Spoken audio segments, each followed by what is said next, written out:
الحمد لله وكفى والصلاة والسلام على عباده الذين اصطفى أما بعد فأعوذ بالله من الشيطان الرجيم بسم الله الرحمن الرحيم قل أطيعوا الله والرسول فإن تولوا فإن الله لا يحب الكافرين صدق الله مولانا العظيم قل أطيعوا الله اے محبوب صلی اللہ علیہ وسلم آپ فرما دیجئے اطاعت کرو اللہ تبارک و تعالی کی والرسول اور رسول اللہ صلی اللہ علیہ وسلم کی فَإِن تَوَلَّوْا پس اگر یہ پھر جائیں اطاعت سے فَإِنَّ اللَّهَ لَا يُحِبُّ الْكَافِرِينَ پس بے شک اللہ تبارک و تعالی نہیں محبت کرتا کافروں سے آمنت باللہ و بآیاتی میرے معزز سامعین و ناظرین السلام علیکم ورحمۃ اللہ وبرکاتہ۔ امید ہے کہ آپ تمام بمائے اہل و عیال خیر اور عافیت کے ساتھ ہوں گے۔ درس قرآن کے سلسلے میں آج میں نے آپ کے سامنے سورہ آل عمران کی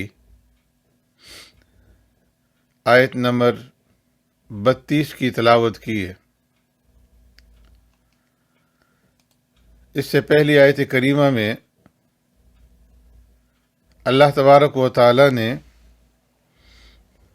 اس بات کا حکم دیا تھا کہ ان کنتم تحبون اللہ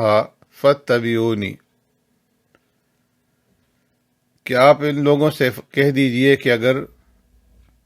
تم اللہ سے محبت کرنا چاہتے ہو تو میری اتباع اختیار کرو، جس کے نتیجے میں اللہ تبارک و تعالیٰ تمہیں اپنا محبوب بنا لیں گے۔ اب اس دوسری آیت کریمہ میں بھی اسی بات کا حکم دیا گیا ہے کہ قل اطیعوا اللہ والرسول، کہ اگر تم اللہ کا محبوب بننا چاہتے ہو تو اس کے لیے ضروری ہے کہ اللہ کی اطاعت کرو اور اللہ کے رسول کی تابعداری اختیار کرو، کیونکہ اللہ تبارک و تعالیٰ ہی خالق اور مالک اور معبود برحق ہے، اور اللہ تبارک و تعالیٰ کی اطاعت فرض مطلق ہے، اور اس کے ساتھ رسول کی تابعداری کرو کہ وہ اللہ کی اطاعت تک پہنچانے کا ذریعہ ہے۔ جب تک اللہ کے رسول کی اطاعت نہیں ہوگی تو رب العالمین کی اطاعت ممکن نہیں ہے۔ تو اس لیے اگر تم یہ چاہتے ہو کہ تم اللہ کے محبوب بن جاؤ اور تمہارے گناہ معاف ہو جائیں تو تمہیں اللہ کی اور اللہ کے رسول کی اطاعت اختیار کرنی ہوگی۔ اسی آیت کریمہ سے حجت الاسلام حضرت مولانا محمد قاسم نانوتوی رحمۃ اللہ تعالی علیہ نے عصمت انبیاء علیہ السلام کی دلیل پکڑی ہے۔ اللہ تبارک و تعالی نے اپنی اور اپنے رسول کی اطاعت مطلقہ کا حکم دیا ہے، جس سے معلوم ہوا کہ اللہ کا رسول صلی اللہ علیہ وسلم غلطی نہیں کرتا۔ سیرت مقدسہ میں سب سے پہلا جز پیارے پیغمبر صلی اللہ علیہ وسلم کی پاکیزہ زندگی کا آتا ہے، جس کو عصمت کہتے ہیں۔ اور اہل سنت والجماعت اور مسلمانوں کا عقیدہ ہے کہ انبیاء اکرام علیہ الصلاۃ والسلام نبوت ملنے سے پہلے بھی معصوم ہوتے ہیں، یعنی نبوت ملنے کی پہلی کی جو زندگی ہے اس کے اندر بھی وہ کوئی گناہ نہیں کر سکتے، اور نبوت ملنے کے بعد ان کی معصومیت نمایاں ہوتی ہے، پھر کسی گناہ کا سوال ہی نہیں رہتا۔ اس لیے کہ اگر نبی کی زندگی میں کوئی ادنا گناہ کا بھی تصور ہو تو پھر اس کی زندگی نمونہ نہیں بن سکتی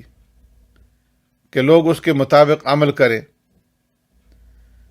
اگر نبی کی زندگی میں گناہ کا تصور ہوگا تو پھر اس بات کا احتمال ہوگا کہ ہو سکتا ہے کہ یہ چیز نبی نے غلطی سے کی ہو اور یہ چیز گناہ ہو۔ تو اس لیے نبی کی زندگی اپنی امت کے لیے نمونہ ہوتی ہے، اب قول کے اندر، فعل کے اندر، اور ہر شخص نبی کے قول اور فعل پر عمل کرنے کا پابند ہے، اور یہ جب ہی کر سکتے ہیں کہ جب ہر قول اور فعل اتنا پاک اور مقدس ہو کہ اس میں نافرمانی کا شائبہ تک نہ پیدا ہو سکتا ہو، کسی گناہ کا شائبہ نہ ہو، کسی معصیت کا احتمال نہ ہو۔ اگر نبی کی زندگی میں گناہ اور معصیت کا احتمال ہوگا تو نبی کی زندگی بے اعتبار ہو جائے گی، اور پھر وہ نمونہ اور تقلید کے قابل نہیں رہے گی۔ اس لیے انبیاء علیہ الصلوۃ والسلام کو اللہ تبارک و تعالی معصوم پیدا فرماتے ہیں کہ ان سے کوئی گناہ نہیں ہو سکتا۔ انبیاء علیہ الصلوۃ والسلام سے گناہ نہ ہونے کی وجوہات میں سے سب سے پہلی وجہ یہ ہے کہ انبیاء علیہ الصلوۃ والسلام کی جو طینت ہے، مادہ ہے، مٹی ہے، اسے اتنا پاک رکھا جاتا ہے کہ اس کے اندر گناہ کی کھپت نہیں ہوتی۔ حدیث میں پیارے پیغمبر صلی اللہ علیہ وسلم نے ارشاد فرمایا کہ انبیاء علیہ الصلوۃ والسلام پیدا تو مٹی سے کیے جاتے ہیں، لیکن ان کی مٹی کے اندر غالب حصہ جنت کی مٹی کا ہوتا ہے، جنت کی مٹی سے ان کا بدن بنایا جاتا ہے۔ اور ظاہر ہے کہ جب جنت کی مٹی کا عنصر شامل ہو گیا اور دنیا کی مٹی معمولی درجے کے اندر ہے تو غالب حصہ جو ہے وہ جنت کی مٹی کا ہے، اور جنت کی مٹی سے پاکیزہ کوئی دوسری مٹی نہیں ہو سکتی۔ جنت کی مٹی کے اندر کدورت نہیں ہے، اس کے اندر طہارت ہے، اس کے اندر پاکیزگی ہے، اس کے اندر لطافت ہے، اس کے اندر نورانیت ہے۔ تو انبیاء علیہ الصلوۃ والسلام کی جو اصل ہے وہ جنت سے ہے، وہ جنتی الاصل ہے، اور ہماری اور آپ کی اور عام انسانوں کی جو اصل ہے وہ دنیا سے ہے۔ اور کل شیء یرجع الی اصلہ، ہر چیز اپنے اصل کی طرف رجوع کرتی ہے۔ تو انبیاء علیہ الصلوۃ والسلام پاکیزگی کی طرف، طہارت کی طرف، نیکی کی طرف، تقوی کی طرف اور تقدس کی طرف بڑھتے ہیں، اس لیے کہ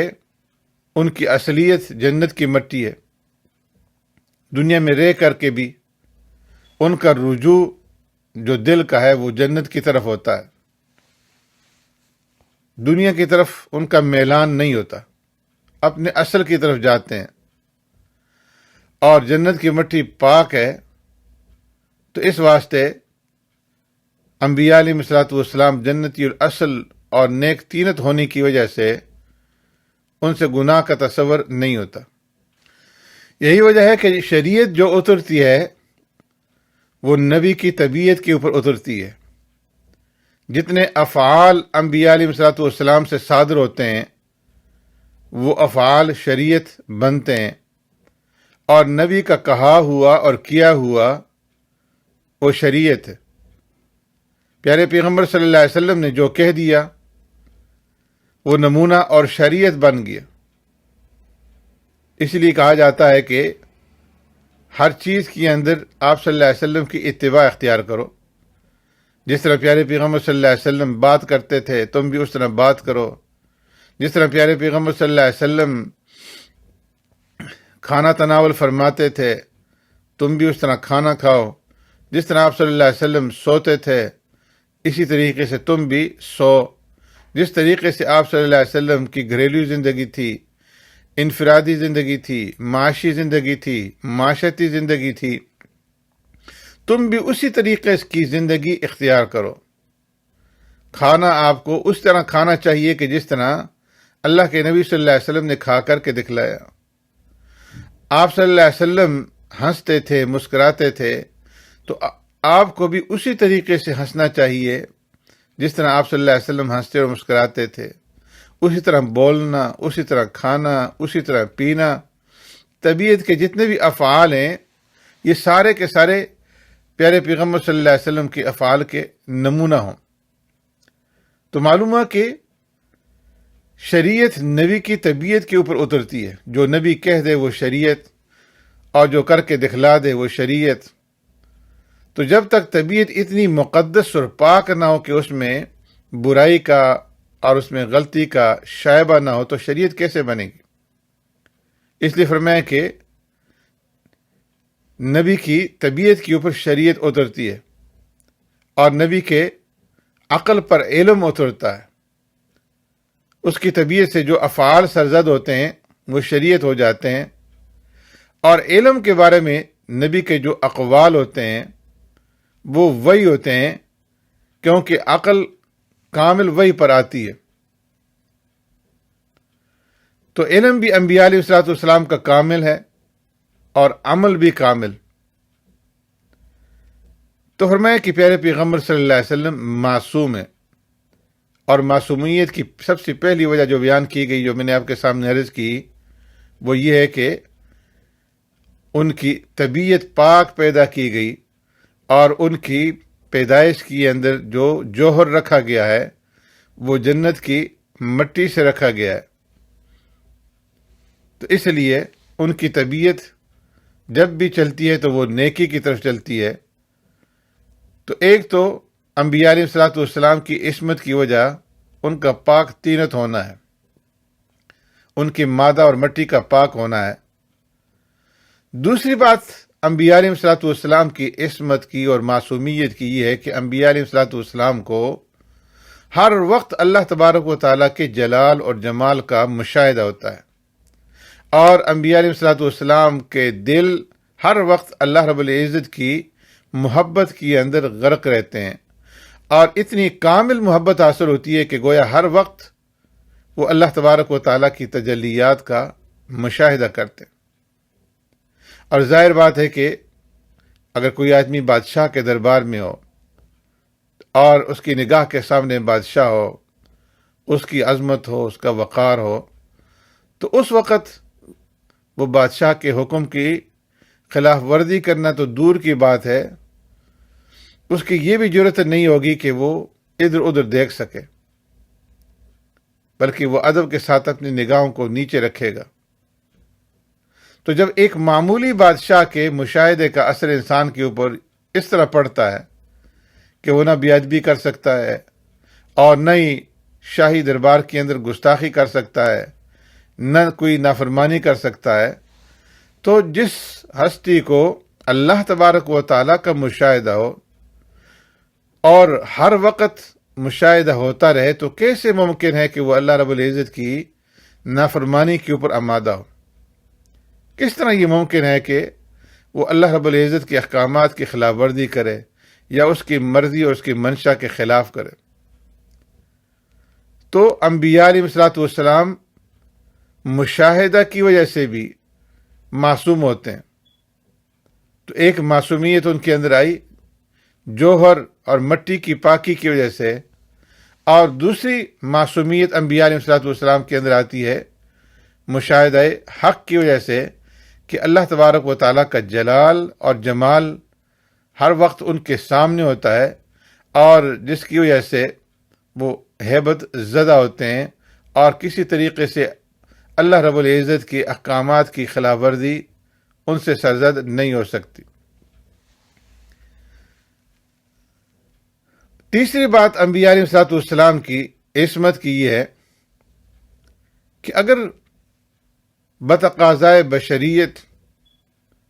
کسی وقت طبیعت مائل ہو بھی جائے تو اللہ تبارک و تعالیٰ کی حفاظت ان کے شامل حال ہوتی ہے کہ نبی گناہ نہیں کر سکتا اور اس کی زندگی پاک رہتی ہے، جیسے کہ قرآن کریم میں حضرت یوسف علیہ الصلوۃ والسلام کا واقعہ آتا ہے کہ جس وقت زلیخا نے حضرت یوسف علیہ الصلوۃ والسلام کو اپنے گھر کے اندر بلایا اور 7 کمروں کے اندر بلایا اور ہر کمرے کے دروازے بند کر دیے گئے، لاک کر دیے گئے، انہیں تالا لگوا دیا گیا، تو 7 کمروں کے اندر جا کر کے اس نے حضرت یوسف علیہ الصلوۃ والسلام کے سامنے اپنا مقصد رکھا۔ قرآن کریم کے اندر اللہ رب العزت فرماتے ہیں وَلَقَدْ هَمَّتْ بِهِ وَهَمَّ بِهَا لَوْلَا أَن رَّأَىٰ بُرْهَانَ رَبِّهِ، کہ زلیخا نے بھی ارادہ کیا اور قریب تھا کہ یوسف علیہ الصلوۃ والسلام بھی بتقاضائے بشریت وسوسے کے درجے میں ان کے دل کے اندر بھی کوئی بات آتی، لولا ان رأى برہان ربی، فرمایا کہ ہو سکتا تھا کہ یوسف علیہ الصلوۃ والسلام کے دل کے اندر بھی اس گناہ کا وسوسہ پیدا ہو جاتا، عملاً تو نہیں کر سکتے تھے لیکن وسوسے کے درجے کے اندر، لیکن اللہ تبارک و تعالیٰ نے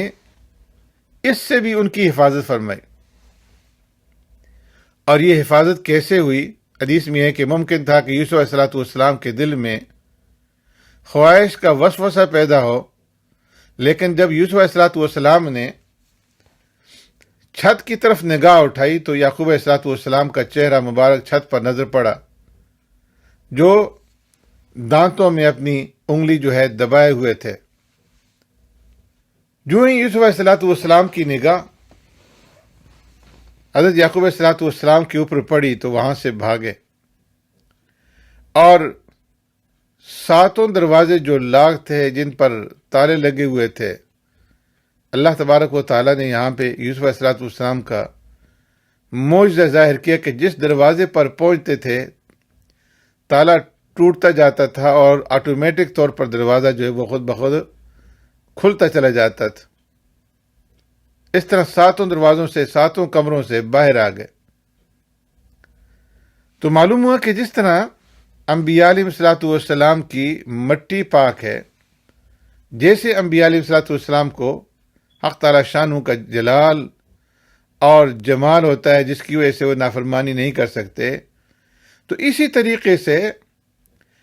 عصمت انبیاء علیہ الصلوۃ والسلام کی تیسری جو چیز ہے وہ یہ کہ حفاظت خداوندی بھی ان کے شامل حال ہوتی ہے، اور اگر بتقاضائے بشریت کوئی بات وسوسے کے درجے میں آئے تب بھی وہ اس کے اوپر عمل نہیں کر سکتے، اور اللہ تبارک و تعالیٰ ان کو محفوظ رکھتے ہیں۔ حدیث میں ہے کہ پیارے پیغمبر صلی اللہ علیہ وسلم نے خود اپنی حفاظت کے 2 واقعات ارشاد فرمائے۔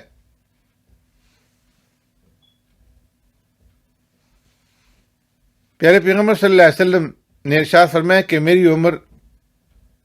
تقریباً 13-14 سال کی تھی کہ مکہ مکرمہ میں قریش کی اندر ہمارے خاندان میں کوئی شادی تھی، اور شادی بڑے گھرانے میں تھی، اور ظاہر ہے کہ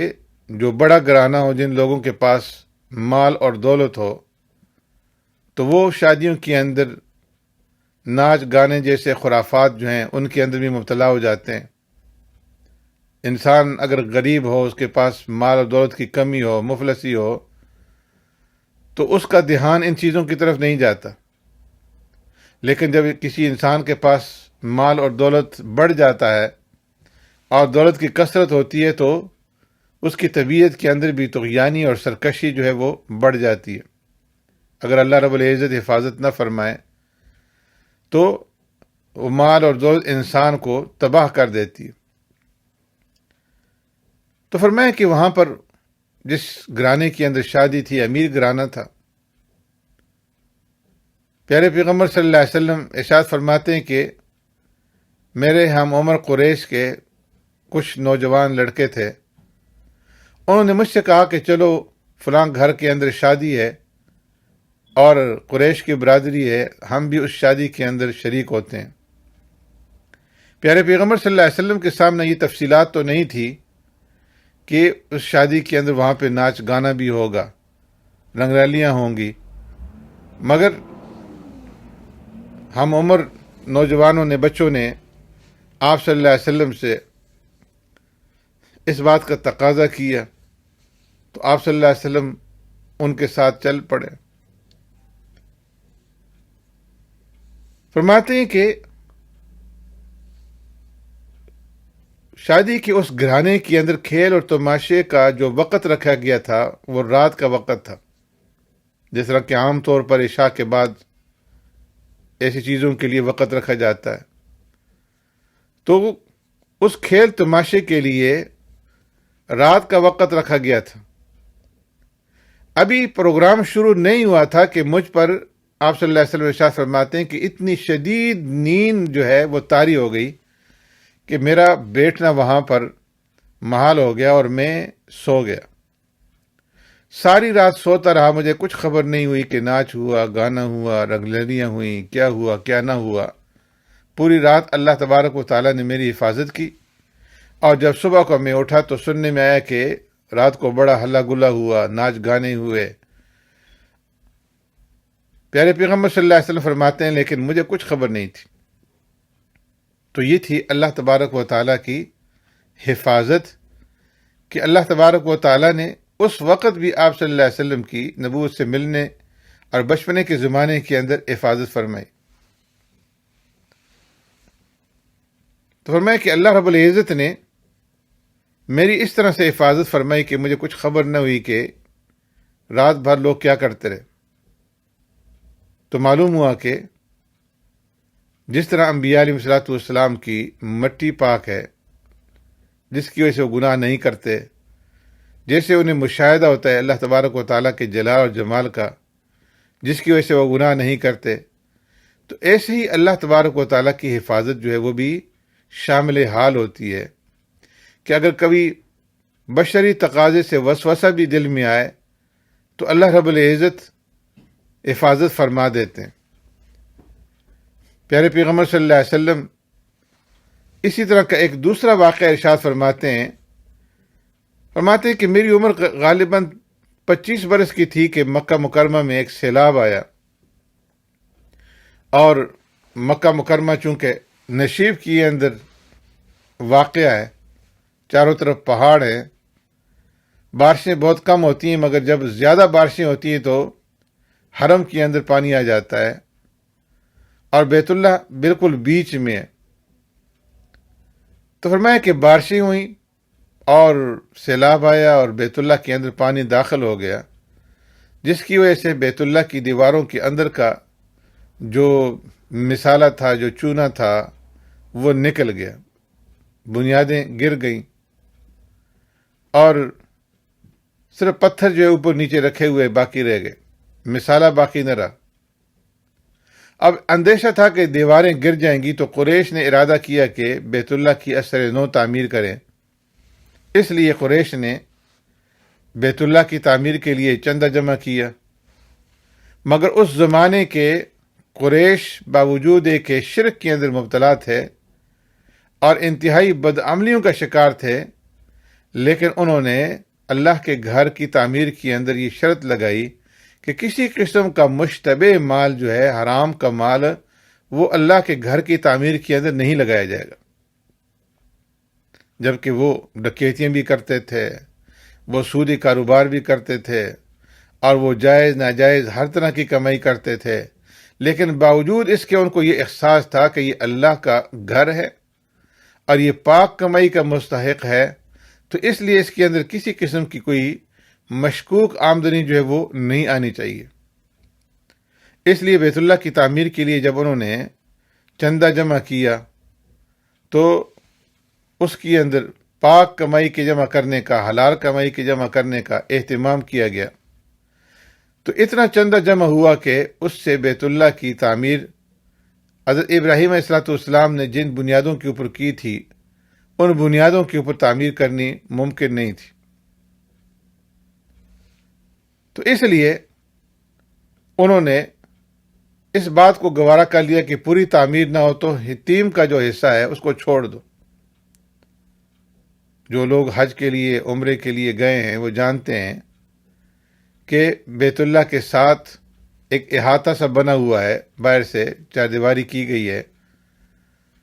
اسے خطیم کہا جاتا ہے، اور وہاں پر لوگ جو ہے نوافل ادا کرتے ہیں مقام ابراہیم کے بالکل سامنے۔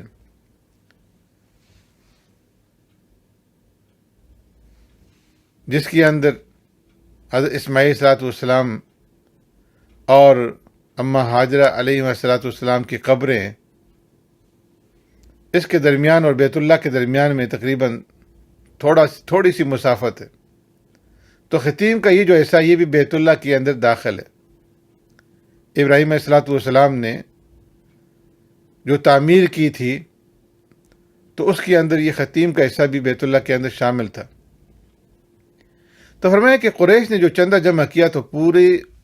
خطیم سمیت پورے بیت اللہ کی تعمیر نہیں ہو سکتی تھی، تو اس لیے انہوں نے اس حصے کو چھوڑ دیا اور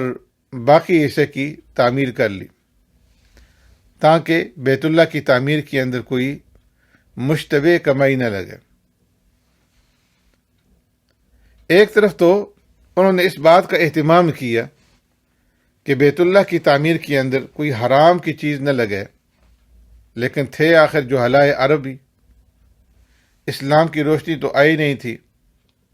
تو اس لیے انہوں نے یہ سوچا کہ ہم اللہ کے گھر کی، بیت اللہ کی تعمیر کر رہے ہیں،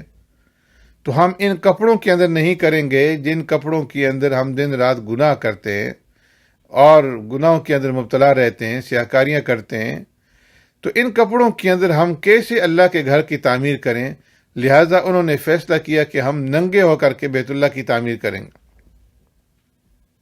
تاکہ تعمیر بالکل پاکی کے ساتھ ہو۔ یہ ان کی جہالت کا ایک شوشہ تھا، اس لیے کہ ننگا ہونا یہ تو بے حیائی کی بات ہے۔ اگر لباس پہن کر کے انہوں نے کوئی گناہ کیا تھا تو ننگا ہونا بھی تو گناہ میں شامل ہے، تو ایک گناہ سے بچے اور دوسرے گناہ کی طرف آ گئے۔ پیارے پیغمبر صلی اللہ علیہ وسلم فرماتے ہیں کہ جب میں آیا تو قریش نے کہا کہ اے محمد صلی اللہ علیہ وسلم، تم بھی اس تعمیر کے اندر شریک ہو جاؤ، یہ مقدس کام ہے۔ پیارے پیغمبر صلی اللہ علیہ وسلم نے ارشاد فرمایا کہ ٹھیک ہے، مگر قریش نے کہا کہ دیکھو بیت اللہ کی تعمیر کے اندر ننگے ہو کر کے شریک ہونا ہوگا، اس لیے اپنے لباس اتار دو، برہنہ ہو جاؤ، ننگے ہو جاؤ۔ پیارے پیغمبر صلی اللہ علیہ وسلم کو اللہ نے اس وقت تک نبوت عطا نہیں کی تھی، لیکن طبیعت نے اس کو گوارا نہ کیا۔ آپ صلی اللہ علیہ وسلم اپنے بدن کو کھولنا نہیں چاہتے تھے، اس لیے کہ نبی کی طبیعت کے اندر پاکی موجود ہوتی ہے، سلامتی ہوتی ہے، تو آپ صلی اللہ علیہ وسلم کی طبیعت نے گوارا نہ کیا کہ میں برہنہ ہو جاؤں۔ لیکن قریش والوں نے زور دیا کہ جب سارے تمہارے رشتہ دار اور بڑی عمر کے لوگ، بزرگ سب برہنہ ہو کر کے، ننگے ہو کر کے تعمیر میں لگے ہوئے ہیں، تم تو ابھی نوعمر ہو، چھوٹی عمر کے ہو، تم اپنے بزرگوں کی تعمیر کرو اور اپنا لباس اتار لو اگر بیت اللہ کی تعمیر کے اندر شریک ہونا ہے۔ فرماتے ہیں کہ میں نے ابھی کچھ ارادہ ہی کیا تھا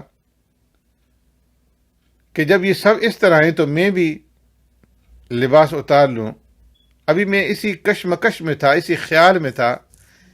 کہ لباس اتاروں یا نہ اتاروں، اور لنگی کے اوپر جو ہی میں نے ہاتھ رکھا تو اچانک مجھ پر زور سے غشی طاری ہو گئی اور میں زمین پر گر گیا۔ ایسا محسوس ہوا کہ جیسے کوئی زمین کے اوپر جو ہے وہ پٹخ دیتا ہے۔ اب مجھے کوئی ہوش نہ رہا، بے ہوش ہو گیا، اور اس وقت مجھے بے ہوشی سے افاقہ ہوا جب بیت اللہ کی تعمیر مکمل ہو چکی تھی اور لوگ اپنے گھروں کو جا چکے تھے، تو اللہ تبارک و تعالیٰ نے اس طریقے سے پیارے پیغمبر صلی اللہ علیہ وسلم کی حفاظت فرمائی۔ اسی طریقے سے ایک اور واقعہ پیارے پیغمبر صلی اللہ علیہ وسلم کا ذکر کیا گیا حدیث کے اندر۔ فرماتے ہیں کہ جب اللہ تبارک و تعالیٰ نے میرے اوپر ابتدائی وحی نازل فرمائی تو وحی کے آنے کے کچھ عرصہ بعد وحی کا انقطاع ہو گیا، وحی آنا بند ہو گئی، اسے فطرت وحی کا زمانہ کہا جاتا ہے۔ کچھ دنوں کے لیے وحی آنا بالکل بند ہو گئی، تو فرماتے ہیں کہ اس وقت میرے قلب مبارک پر، میرے دل مبارک پر ایک گھٹن کی کیفیت، قبض کی کیفیت طاری ہو گئی، طبیعت کے اندر بے چینی جو ہے وہ پیدا ہو گئی، اور اس قدر بے چینی بڑھی کہ آپ صلی اللہ علیہ وسلم فرماتے ہیں کہ مجھے اپنی زندگی جو ہے وہ بیکار معلوم ہونے لگی، کہ جب اللہ تبارک و تعالیٰ کا وہ جلال اور جمال سامنے آ کر کے چھپ گیا تو اب زندگی بیکار ہے، اس کے بغیر یہ زندگی کس طریقے سے میں گزاروں؟ تو فرماتے ہیں کہ میں نے خودکشی کا ارادہ کیا کہ میں اپنے آپ کو ختم کر لوں۔ حدیث میں آتا ہے کہ آپ صلی اللہ علیہ وسلم نے ارشاد فرمایا کہ میں چلا اس نیت سے کہ پہاڑ پر جاؤں اور جا کر کے اپنے آپ کو گرا لوں، تو اچانک جو ہی میں نے قدم اٹھایا تو آواز آئی، یا محمد۔ میں نے دیکھتا ہوں ادھر ادھر کوئی کہنے والا نظر نہیں آتا، لیکن اس آواز نے مجھے متوجہ کیا اور میں خودکشی کے اس فعل سے رک گیا۔ پھر کچھ دنوں کے بعد پھر میں نے یہ ارادہ کیا اس کیفیت سے تنگ آ کر کے کہ اپنے آپ کو گرا دوں۔ یہ بھی کیا زندگی ہے کہ نہ مشاہدہ ہے، نہ جمال اور جلال اور نہ تجلیات وہ سامنے ہیں، تو کیا فائدہ اس زندگی کا؟ فرمایا کہ پھر جب میں نے اس کا ارادہ کیا تو پھر آواز آئی، یا محمد، اور یوں محسوس ہوا کہ کسی نے میرا بازو جو ہے وہ تھام لیا، میں رک گیا، مگر مجھے کوئی آواز دینے والا نظر نہیں آیا۔ اس کے بعد پھر میں نے ایک مرتبہ ارادہ کیا کہ اپنے آپ کو ختم کر لوں، تو پھر حضرت جبرائیل علیہ الصلوۃ والسلام اپنی اصلی صورت کے اندر میرے اوپر ظاہر ہوئے۔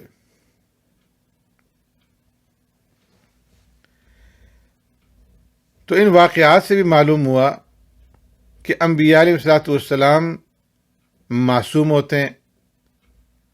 انبیاء علیہ الصلوۃ والسلام کی زندگی کا سب سے بنیادی پتھر اور پہلی اینٹ